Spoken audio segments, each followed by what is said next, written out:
احنا في اليونسكو الاسبوع الافريقي 2025. كما العاده وكما جرت العاده كل سنه كنجيو كنمثلوا المغرب الحمد لله احسن تمثيل.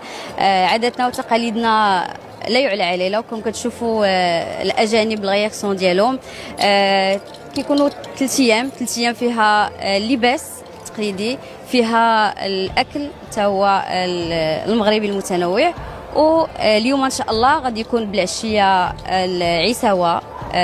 غادي ان شاء الله نكونوا كاملين في القاعه رقم 1، وغنشوفوا بزاف ديال العروض ديال جميع ديال الدول. النهار الاول كان في ليكسبو في جهه الميوزي.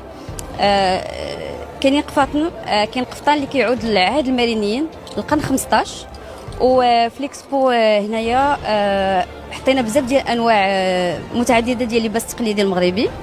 كاينه اللبسه الرجاليه جلابه الجبادور، كاين قفطان الخريب، كاين قفطان الخنجر، كاين اللبسه الامازيغيه، كاينه القفطان النطع مدينه فاس، وكاين حتى الخريب. حاولنا نديروا كل منطقه واخا الى يعطيونا 100 مانكا ما غاديش يقدونا. ما شاء الله المغرب متنوع باللباس ديالو.